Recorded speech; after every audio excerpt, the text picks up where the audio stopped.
yat everyone Anthony Cruz in the here on in the Shlena Kai Bushes chain Turich in the Shache Aronakai de Chanel, and I am the Net Club's president, and I have the Net Club here to help too.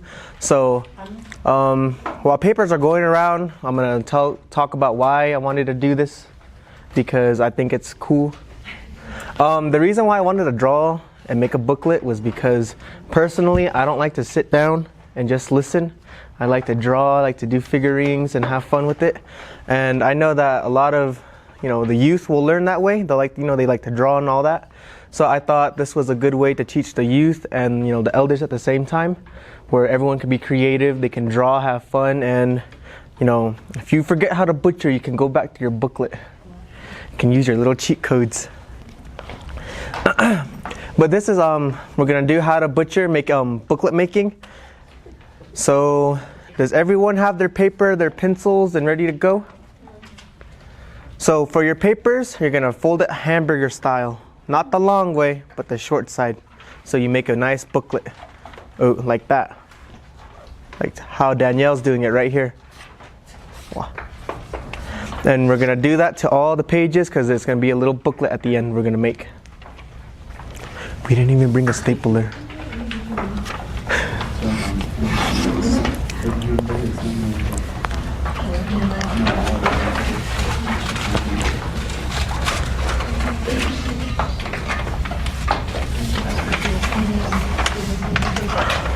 Does anybody have any questions before we start?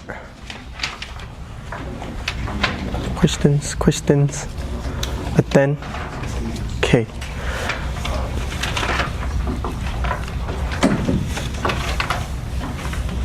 Guys ready to go? You guys good? That's okay.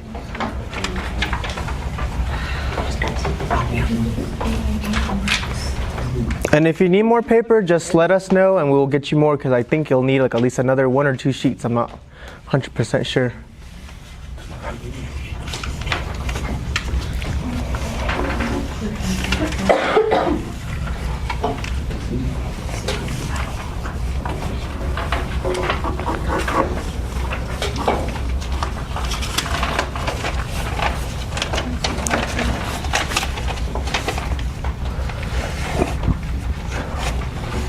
That's hamburger.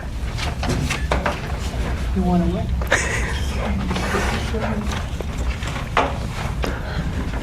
what? We go. You guys ready now? Okay. So, can we go to the second page? So this is how to butcher booklet making. And so before we butcher, we want to make our list on what we do with the sheep, because we don't want to just bring the sheep out of nowhere, just pull it out of the sheep corral while it's all frustrated, it's getting all upset, fighting people while it's still full, or any of that. So this is what I was told, is that when you're gonna butcher the day before, you don't feed it, because the intestines will be full with chant, the stomach's gonna be real hard to clean out, and it's just an easier way to clean it and prep it. And then the water, water okay is. Water is okay, is it? I'll change that. Water is good, that's a typo. So for your watering the day of the butchering, water is okay, I know what I put that for. So you can give your sheep water so it doesn't die of a heat stroke, or it can just, it'll help it relax, because water, it's nice and cool, and again, it'll help clean out the sheep a little, but don't give it too much water. Because if you give it too much water, the bladder's gonna be full with lish, and then when you butcher, and if that lish goes all over, it thins. It's not gonna be too good. You're gonna have a hard time. So water's okay. Don't make fun of your food. I know everyone's over here on TikTok saying before and after pictures, grabbing fried bread, just rubbing their sheep down and saying you're gonna be my snack for tomorrow. But I was told it's disrespectful to the sheep, that you're making fun of its death, that you're taunting it. And then just show respect. Don't bully it. Don't throw it around. Treat it with respect, how you would be treated in a way. And then just be nice to it, because it's also a living thing. Don't let the other sheep see the butchering. You don't let other animals or especially sheep, see the butchering, because then you're just giving them an idea that they're going to be butchered. And then if they see that, it's going to cause trauma for the sheep. It's going to cause emotional distress. And then, you don't want your sheep to get all depressed and not eat and be all sad for the rest of its life. So we don't butcher in front of other sheep. And don't be aggressive.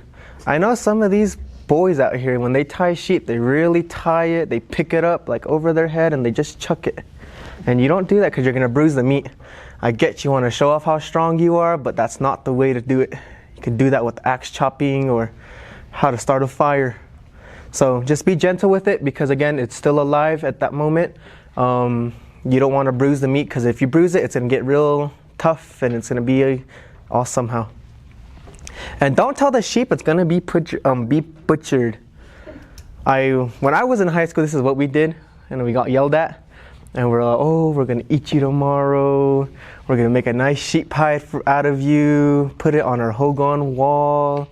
You're going to be real good. And then we got yelled at. You don't tell the sheep it's going to be butchered, because I think that's just like the humane way of doing it, is that you don't want to let it know that it's going to be butchered. Because I think, from what I was told, it knows it's going to be butchered, but you just can't tell it, because it's just that sign of respect as well. So be nice to your sheep.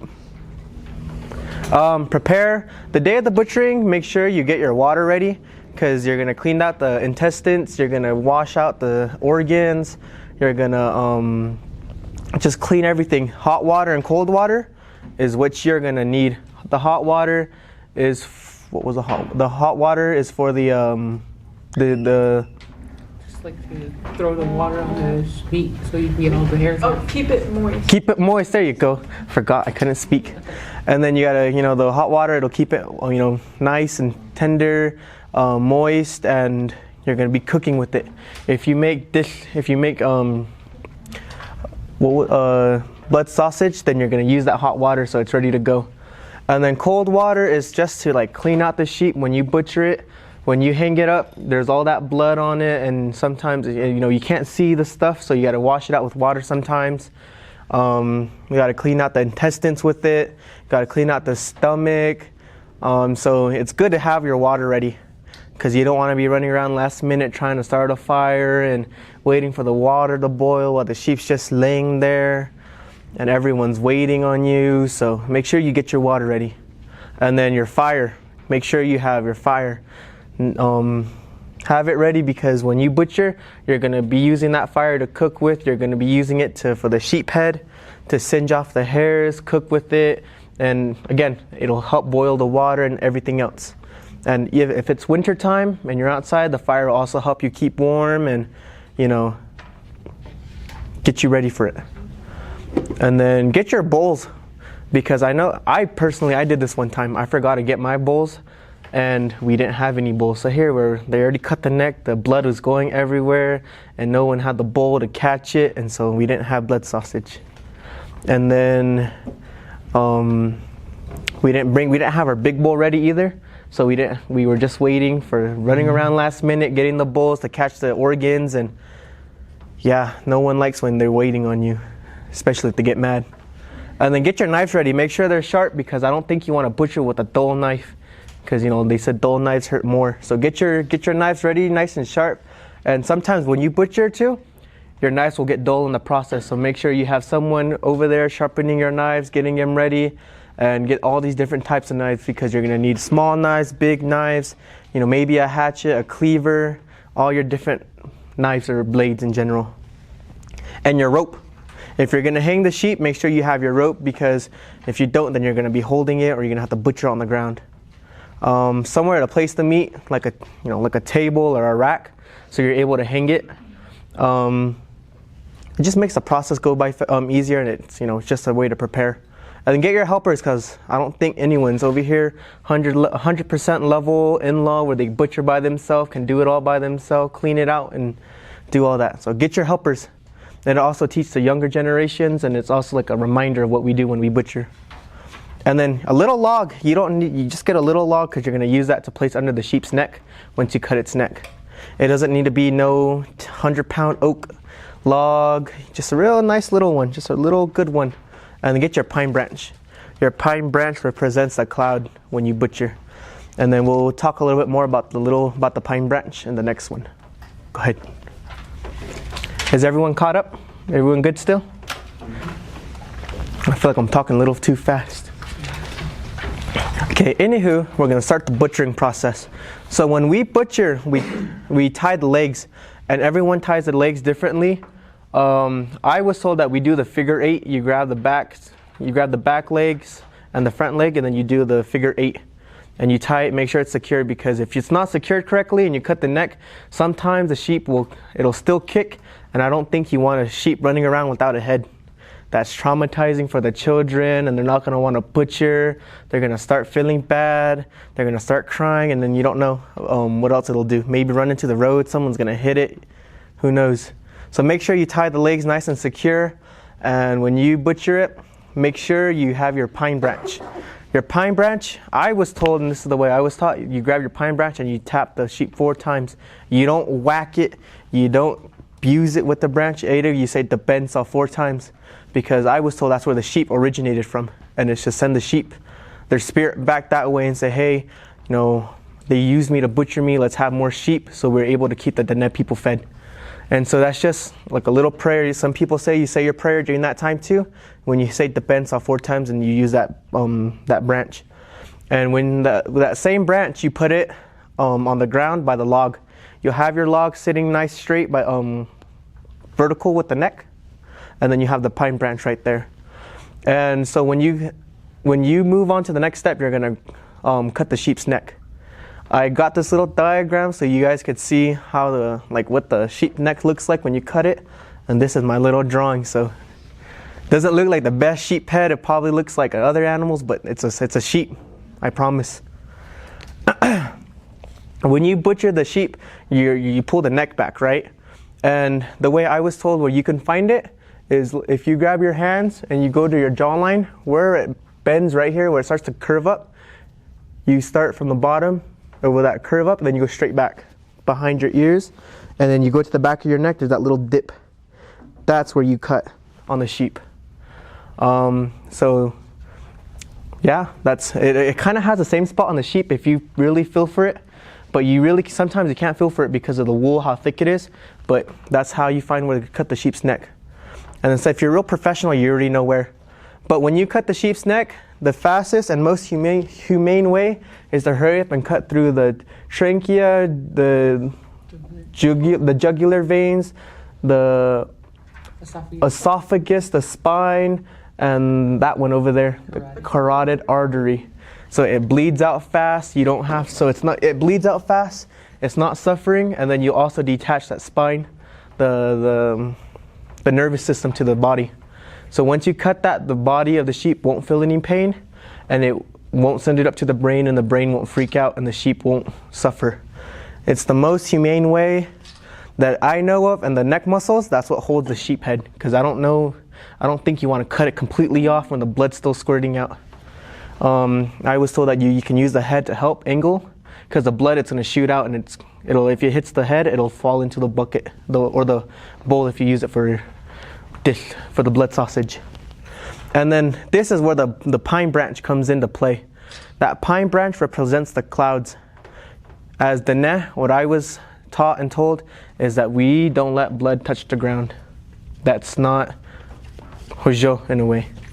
And so that branch represents the clouds. So when the blood hits it, it will hit the ground, but it'll hit it gently. It'll slowly fall onto it. It drips. It doesn't rush into it like a waterfall. So that's one of the ways we respect Mother Earth in that way, because we're not supposed to let blood hit the ground like that. So there's a little diagram, there's that one, and then my little sheep. So you guys ready to move on to the next slide? Or you guys want me to keep talking about this one a little more? You guys good? Good? You in the corner, you 3, you guys good? Okay, I'm just making sure. I'm not calling you out, I'm just making sure. Okay, go ahead. Oh, go back. Okay, next one. Collect the blood. So here's a little diagram of what I was talking about. The sheep, the neck will lay on the little log I was telling you about, and there's my little pine branch that I drew. It's not the best, but. And then once it bleeds out, you know, when the blood stops flowing out, you're gonna try to look for the esophagus. It should be next. Go back to the last one. It'll be this one, right in the middle. Go back. So you're gonna find it. Once you find it, you should be able to pull it. You should be able to pull it out a little. So when you pull it out, scrape it just a little and don't cut it. Be gentle with it because if you got because you're gonna tie it. Because if you don't tie it and you hang the sheep, all the sheep's stomachs, its stomach acid and all that's gonna fall out. And I don't think you want that all over your moccasins, your skirts, or your pants. Or even, like, if you're wearing jewelry, I don't think you want it on there too, because it stinks. So make sure you tie the esophagus real tight. Single knot should be good. I know some people, they double knot it just to make sure. But, so yeah, make sure you tie the esophagus and so it doesn't fall out. And then if you want your blood, collect the blood and then have someone working on it so it doesn't clump up and create blood that big blood clot. Go ahead, next. Removing the sheepskin. This is really where you learn your in-law skills, and this is where, you know, you'll level up. This is a way to impress your in-laws. So when you remove the sheepskin, you start from the neck and then you go on down to the tail. I was told you don't remove the tail, and you don't, because there's meat there too. It's muscle, and that helps you find your way when you're lost, and it just helps you in general. But you cut down that way, and then you start to skin it, the sides like flaps, kind of like fillet it. So you get that, it'll start to unfold. And when you're able to start to unfolding it, someone should be able to start on the legs, and I think it's on the next one.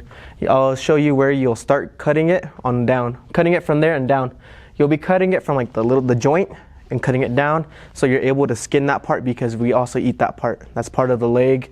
And again, if you're real good, there's no holes in your skins.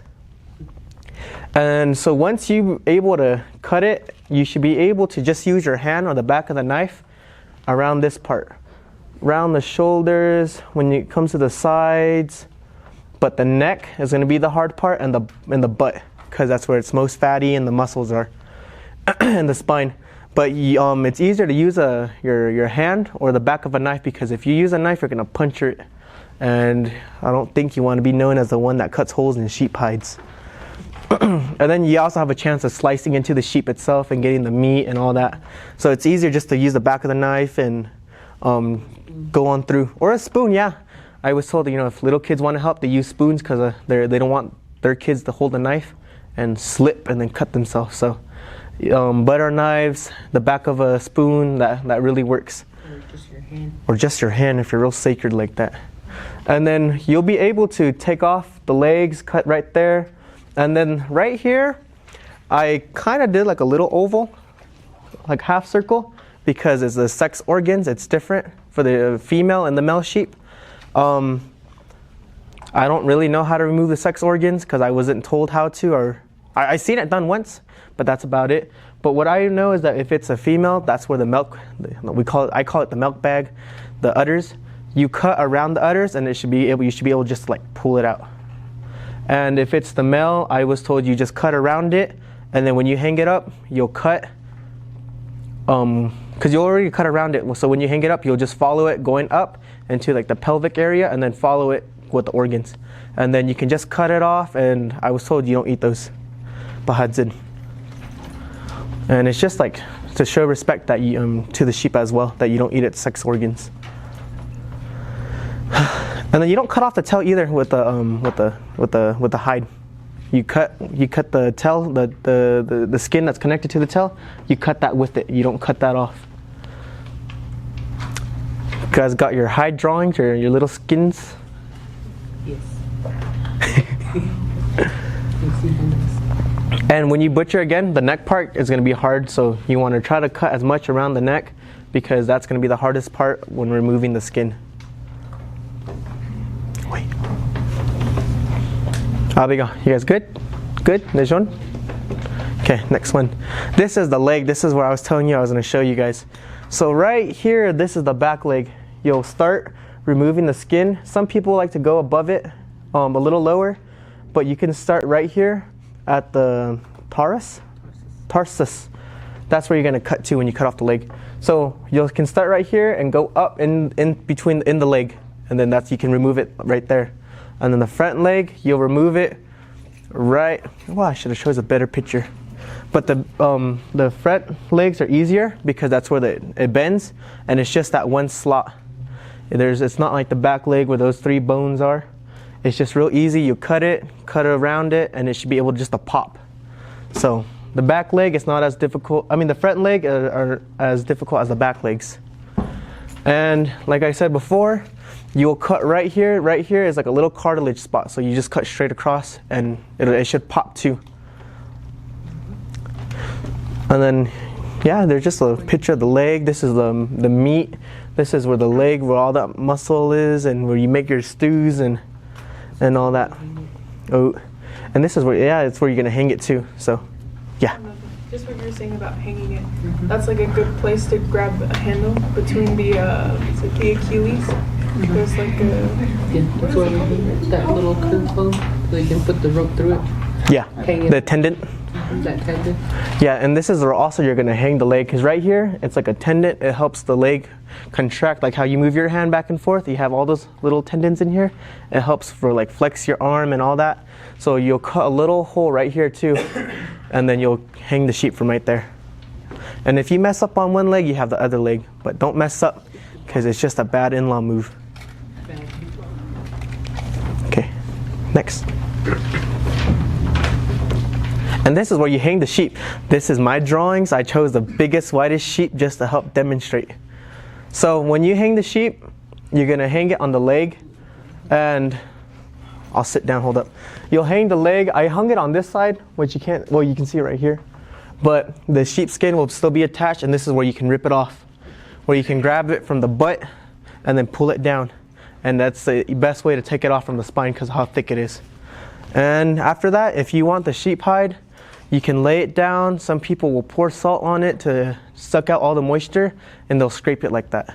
And then you can preserve it. Make a little bed. You can use it for ceremonies, little cushioning, hang it on your wall as a trophy. So, and that's a whole nother process though. And then once you hang it up, I kind of did a little label of like where everything's located, because that's what you're going to be taking apart.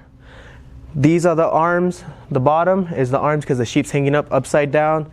The chest area, the stomach will be right here, the legs, and the anus is back here. I labeled everything just to show where everything's at, because I know that if you draw it, you're not going to know where it's at. And it's just like a reminder where everything's located. And then like what she was saying before, you'll cut that little slot, that little slit, and then you'll put the rope in there and then hang it from there. It's really good place to hang it because of the muscles and the bone and the tendons. And from those tendons you can make sinew from too. So if you want to learn how to make sinew, that's all it is. You just cut out the tendons and let it dry, and then strip it, got your sinew.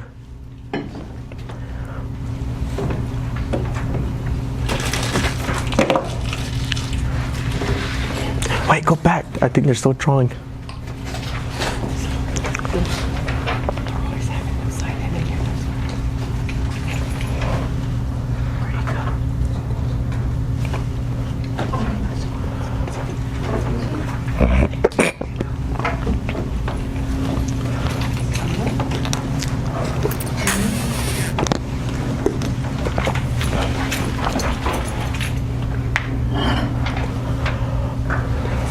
You guys good? You guys good? Okay, next slide. Next. And this is where it gets, this is the real work. The whole reason why we're here. So when you start butchering and removing the stuff, cutting off the meat, one of the first things that we do is remove the organs, because I don't think you want to remove the ribs while the organs are still in there and everything fall out. So right where the ribs are, we'll draw a little sheep.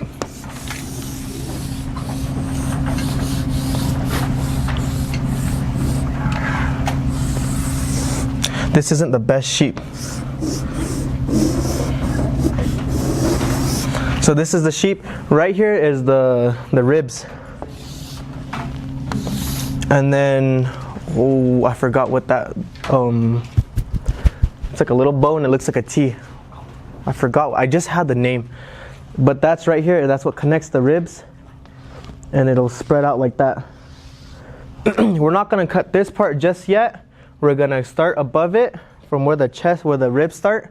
And right there, you're gonna move up and remove the organs. So like right here, you're gonna start it and you're gonna cut up. It's easier if you use your hands to help guide the knife going up, because if you do that, then you know how deep to go into the sheep. You won't cut the organs, you won't cut the stomachs and all that. So that's how you'll cut that up, and then you have your big bowl. Get your biggest bowl, or you can even use a sheep hide. You can use a sheep hide, have 2 people carry it, and if there's no holes, that's why you want no holes. You have 2 people holding it, then the organs can fall out onto the sheep hide, and then that's like another way you can use it. And the sheep hide, the inside should still be a little warm, so it'll help keep the organs nice and cool. It doesn't just go bad immediately. So you will cut up, and then you'll remove the organs, and then right up here towards the anus area, there's the butt, the anus. You have your organs. What I was told is that you cut around it, because right there it's muscle as well. You'll just cut around the anus and go into the sheep itself and cut on the inside as well. Then you'll pull it out, and it should be just one long line. It'll connect to the large intestines, the small intestines, all the way to the stomach, all the way to the trachea. So that's how you would remove that. Some people they'll keep it. They'll just wash it really good. Some people will just cut the very end of it and then put that in the fire as like an offering. But that's how you would remove the anus. But if it's also a male, and if you want to remove it without cutting its private parts off, you'll follow its private part all the way up here, and then you'll cut it, follow it, and then it'll be able to pull back into the stomach, and it should come out as well. And then that's where you'll find the bladder as well. Don't cut the bladder. That's a bad move. Try to hold the bladder and then grab it and separate that itself, and then dispose of it. Because once that touches the meat, it gets like real bitter. It gives it an awful taste, and you lose in-law points. So once you're able to do all that, and then you'll come down to the chest area where the lungs are, the heart and all that. Some of the organs will be attached to the back of the spine. So you should be able just to pull them out, and if you're not able to, you can grab a little knife and cut it. And then you'll be able to follow the lungs down to the trachea, and then that's where you can cut down into the little trachea right here. The trachea should lead up right here. You'll follow and you'll cut it out, and then you should be able to just to pull it out from the inside. So once you pull out that trachea, all the organs, the intestines and all that should be out, and it'll just be the meat, the bones and meat. Next. You guys good? Okay. And I like to remove the arms this way because I feel like it's easier, but my family, we call it the butterfly method, where you grab the arms, and then right here where your shoulder, you'll cut right there, and then you move back. And you got some meat between your spine and your back, so you'll follow that spine and the rib cage going all the way back, and it should come out into one long piece on both sides. Some people hang it up like that. Some people will just cut each arm off, but that's the most easiest and productive way to do it. I believe so. And then it's easier to hang as well. So don't drop it. It should look like that when you take off the arms, and yeah, don't drop it. And then it kind of like the same method when you remove the leg too, the back legs. You guys good? That was quick. Go back.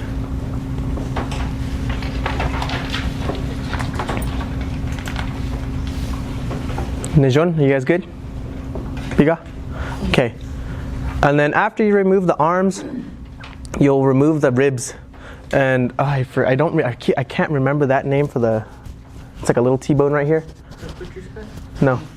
Is it sternum? The sternum. Oh yeah, the sternum. You'll cut down into the sternum, but like Danielle just mentioned, I forgot the butcher's cut. When you butcher the sheep and you hang it up, the butcher's cut is the chest part. It'll be this area.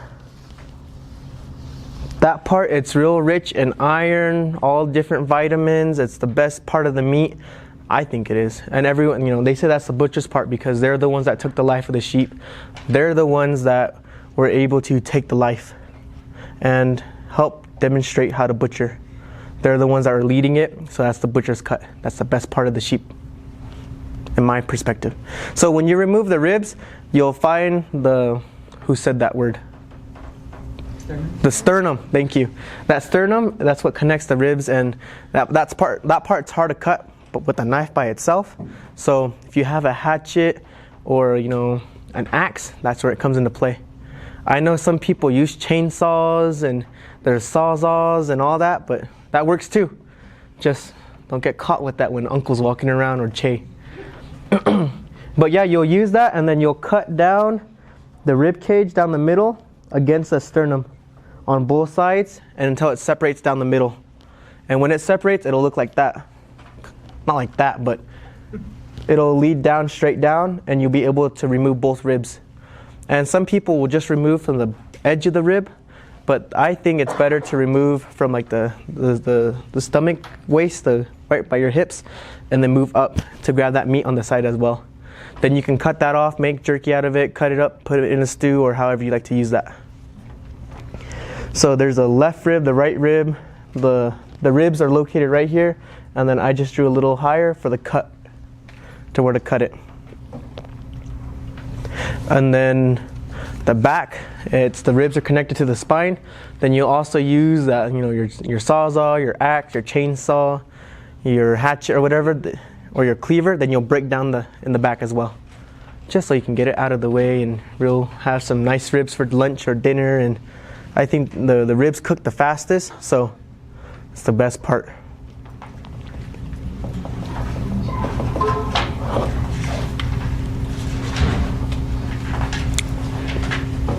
Guys, good? Good? Okay. And then after you remove the ribs, you're able to remove the spine and the last legs. Don't mind my drawings. These are the best I could do. So once you remove the ribs and the arms, your sheep should somewhat look like this. I say it looks like the face of a bull, has the horns and all that. So this is the spine area. This is like the little pieces of meat that's still hanging, the legs, the tail. And so when you you'll remove the opposite leg that it's hanging from, so that the sheep leg it's still hanging. You'll cut right here from the tailbone going down, and right there you'll run into the pelvic bone. Again, it's good to use your axe, your cleaver, your chainsaw, whatever, and cut through that pelvic bone. The pelvic bone is probably going to be like the hardest bone to cut through just because it's thick. And yeah, so you're going to cut through that pelvic bone, and after that you'll be able to follow the meat, cutting it down, and then there's going to be some bones you'll still have to cut and use your cleaver. And after that, after you cut this part, it should be able just to fall off. Then you'll just grab that leg, hang it up, and then move on to the other side. So once you remove that leg, it should look something like this. Once it looks like this, then you'll do the same thing to the other side and remove the spine. And sometimes people just leave the spine like that, but I think it's better just to break it in half so you're able to hang it, and it's easier to cut up too, because if you let it sit there for a long time, the spine, it'll stiffen up, and it's hard to cut between the joints and all that. So I think it's easier to hurry up and break it then, just to get out of the way. And then after you take out the spine, you're left with the last leg. After that leg, you take it off, and then you're ready to cut it up, put it away, store it, and do what you want. Oh, I forgot one part, guys. So In the stomach, when you open it up, you're gonna find that layer of fat. Y'all remember that one part you have to hold out in the sun for like 20-30 minutes? You grab that and you use that. You can fry, once it dries, you can cut it into strips. My grandparents, they like to cut it up in strips and fry it, and it comes out kind of like a crispy chips. Like what do they call it? Those, like the pig skins, like the chicharrones, and they eat it like that because it's soft and it's edible and all that. Or you can use that to make a cheat, use it to wrap it with the intestines and all that. So that part has multiple uses. You can also use that for ceremonies. You can use that to store it for later on and other stuff.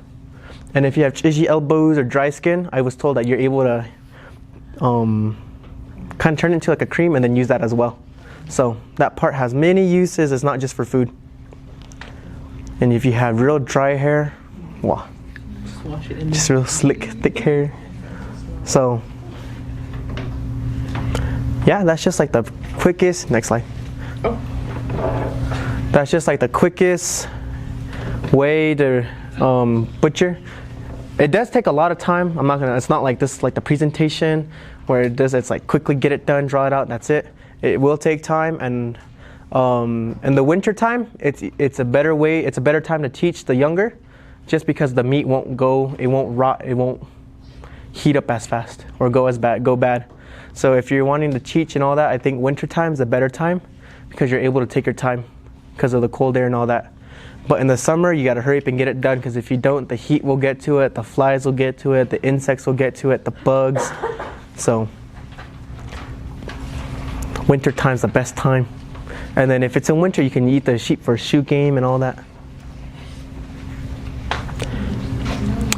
Any final notes? I know I probably forgot a couple steps or forgot one or two things.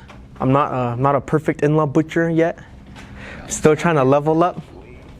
So if you guys have any feedback on how to butcher, then I'm open to it. I'm still learning myself. I'm still young, and we all here are still learning in a way.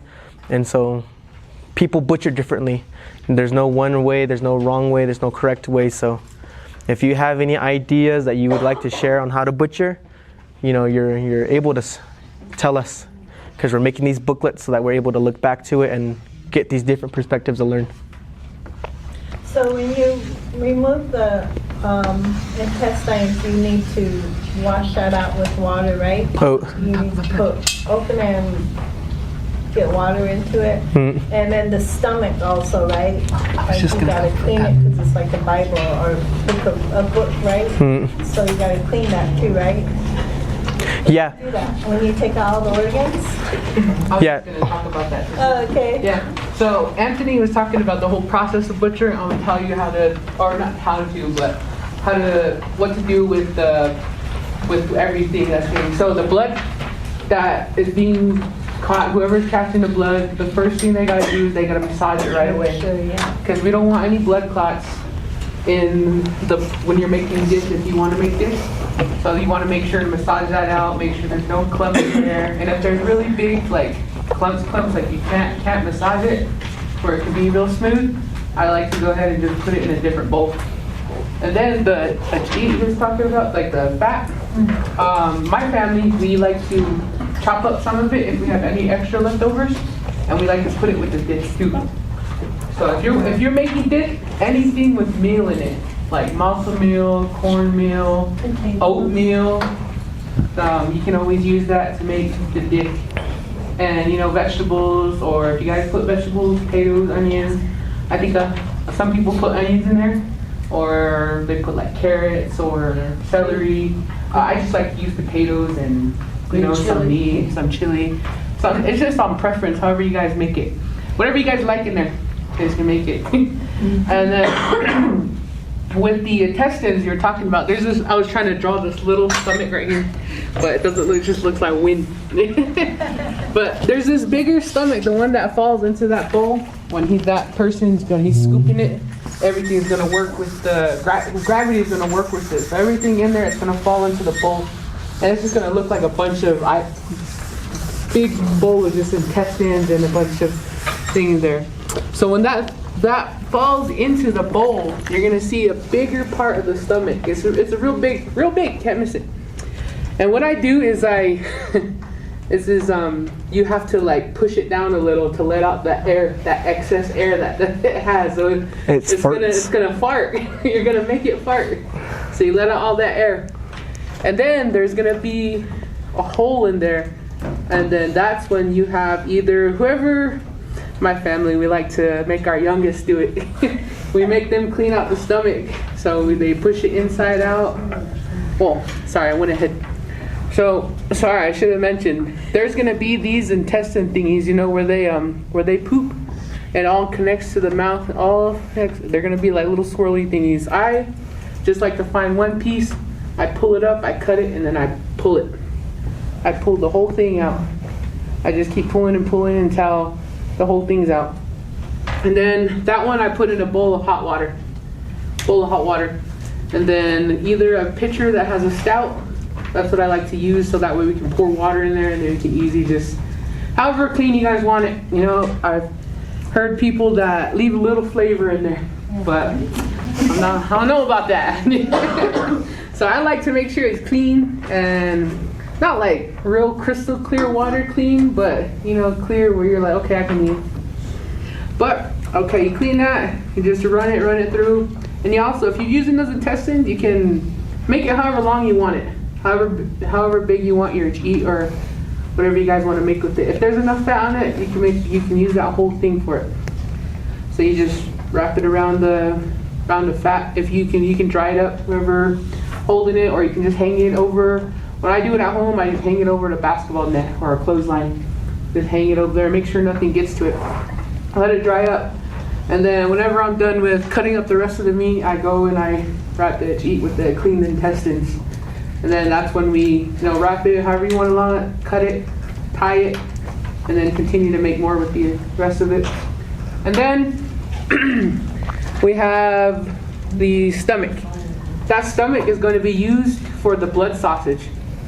So it depends too. I've had people like use the intestines to like make a sausage, kind of like a little hot dog. I've had people make some like that. Or even, they don't even use the stomach too. They just make it in a little pan. They call it a little pie. So it just depends on however you want it. Me, I like it in the stomach. So that dish that we're using, that whole mixture, I like to pour it back into the stomach when it's clean. So that one I use either a little branch or a stick that's sharp, and I like to pierce it. Like make a little bundle and then tie it with the stick, or even like a twine, like a string from your. I have a lot of string from the bluebird flower bags. So I usually just tie it around it, and then I boil it in water for about an hour and a half, maybe. An hour and a half. People like to boil it longer, but I only boil it for about an hour and a half. What about or the when air? It looks like when I think it's done. What about the air? The air. The stomach in the air? Yeah, the air. Look, don't you push out the air? Yeah, that's what. Push out the air, and then they clean out the stomach. Oh, okay. Because yeah, you can cut it around it. Because there's two parts in this. There's two stomachs. There's like a bigger stomach and then the smaller stomachs. But I used to like the bigger one, depending on how big you like your dish. And then what else is there? Intestines. Nuts and bolts. I think that's it, huh? The nuts and bolts. Oh, and the rest of the organs. I don't know if you guys like the liver, the kidneys, or the what else? The liver, kidneys. The heart. The heart. There, the heart. The main important. The heart. I call it nuts and bolts. If you guys can combination plate. I usually just chop everything up and I put it in a big mixture. I use it for stews or potatoes.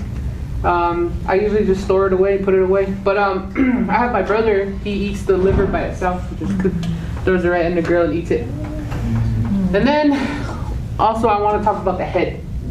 So the head, when the butcher is done with the head, we like to put it right on the fire to go ahead and singe those hairs off. I think the first time the Net Club did the butchering, I told somebody to put I forgot, not many people know how to butcher, so I told one of our other members to go put the head in the fire but they wrapped it in aluminum foil and put it on the fire. And then I was like, oh, okay, it's probably done now. And I checked it, all the hair is still on it. So I was, oh no. I forgot to tell them to just put it in the fire and let the hair singe off. But that's the first thing you do, so important. Make sure you singe the hair off first. You make sure all that hair is off. And then, after that hair is off, you want to go ahead and wrap it now in the aluminum foil. We don't place it directly in the fire, but we want to place it on the hot coals. If you guys are using an open grill, like the floor grills, the open grills. Fire, the pits. Those grill thingies, those pits. It doesn't, not directly on the fire, so in the pits, and that one can be there for hours. I wouldn't even know. I just wait until someone says it's ready. So I think it's like what, 8 hours. I don't know. I just keep it on there, and then so that's how you guys do the head. Let's see what else is there. That's it. I think that's all the organs. Yeah, that's it. I think that's it. Oh, you talked about the bio bag, huh? Oh, and I didn't go over the bio bag. Oh, the bio bag. In these organs right here, there's gonna be a little bio bag. I call it the bio bag, which is the pee sac. So we want to make sure to stay away from this. Don't cut that. It's gonna be real tiny. Usually the person, if they're real kind, they'll cut it out for you and they'll put it away themselves. But if you're like with a bigger family or somebody, they're gonna tell you to do it yourself. So there's gonna be that one part. It's just a real tiny bag, and it's yellow. You can't miss it. So you gotta make sure. That's the first thing I look for, is when I look for in these organs when they're falling in the bowls. So I look for the bio bag first, and then I cut it off to make sure like none of the meat gets tainted, or yeah. So I think that covered all. With the bio bag too, hold up, just give me 1 second. With the bio bag, I've heard and I've seen some people like drink a little bit of it, and they call that their immunity shot. I've seen I didn't believe it at first. I thought everyone was just joking about it, but they say if you drink a little bit of that, it'll build your immune system. Some people say that they don't get sick for like a year, the whole year, until the next time they take their shot. So if you're willing enough and you're mentally prepared, try it. But I don't know. Also, don't quote me on that, because if you get sick, I don't want to get in trouble. TikTok said it, so wow. So again, if you want to, try it. If you don't want to, no one's telling you to. So. What color does the bio bag look like? It's like a clear bag. It's gonna be yellow. If they had water, if they have something to drink, it's gonna be noticeable. Would it be smaller, like? It's about this, like that big. It's like that big. Okay. It's pretty small. So that's why whenever that organs they fall into the bowl, or whoever's catching it, that's the first thing I look for. So that way we can cut that off, and then we'll be okay with the rest of everything else. Another question? Is there anything else we can, besides what Anthony said, I think about the fat, is there anything else we can use the sheep for, like, I guess, medicine-wise, or ceremonial-wise? The fat tubes for like blackening, Yeah, right? the blackening ceremony. I think there's a ceremony, and there's. From what I know of and the knowledge that I have, the sheep fat, you'll massage it like how you do the blood, and it should turn into like a paste, kind of like a cream. That is what they use for blackening. For a couple of the blackenings, there's different types of blackening. So don't just say that. Don't just use, oh, I'm gonna get a blackening, I'm gonna need a sheep fat. There's different types of blackenings. So the sheep fat, that's what it's used for, the blackenings.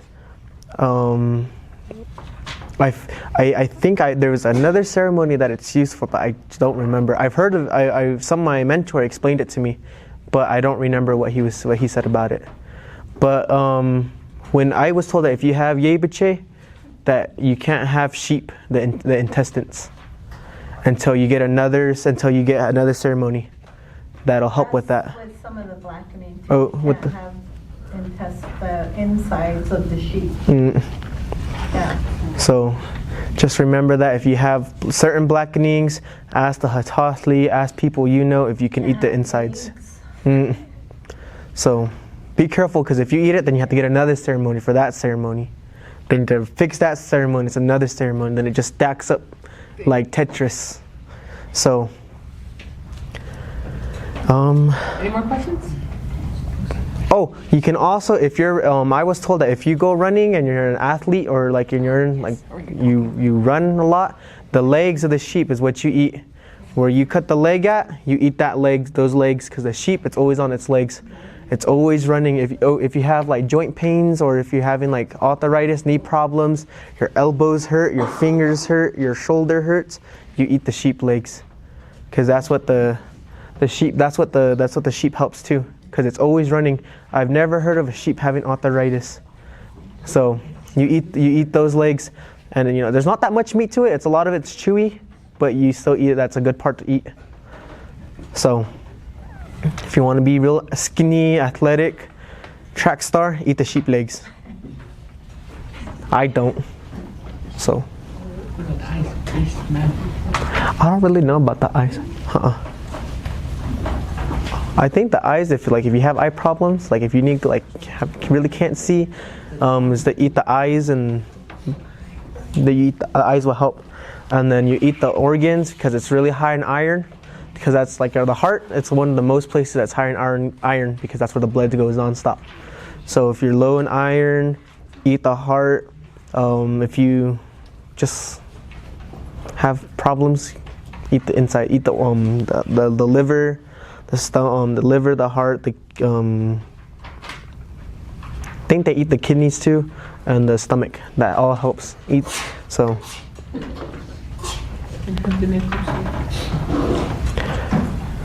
That's all I know for so far. There's probably a lot of stuff that we're probably missing, but that's what I was taught. That's what I was shown. There's more teachings to the sheep butchering. I was also told that when you lay on the sheep hide, you don't lay your head. You don't lay going towards the sheep head. You lay on the opposite way. So your head should be on the tail side. Because if they say that, they said the sheep will take off with you in that way. Because you know how you've seen those little kids where they run forward with the sheep like that? I think that's what they mean. So you lay opposite, you put your face on its butt end. And then you can also save the sheep hide that you can make leather out of it, make bags. I've heard someone make moccasins out of the sheep hide, but sheep hide's really thin, so yeah. It feels every rock. You can feel all the stickers. Wow. Can you also make is it the wool? Is it wool with the little sheep? Oh, some people. My friend's grandma, I helped her shear. She told me that they usually shear the sheep first if they don't keep it, or if they're gonna keep just the leather, the skin, they just shear it and they use the wool. They'll clean it and use it to make the tziyeh, the sash belt, the jashneje, all that. The weaving and all that. But she says she likes to shear it to use that, and if she just wants the skin, then she'll just scrape off the hairs, whatever's left, and they'll use it that way. So you can get 2 uses out of 1. Can make pillows out of it too.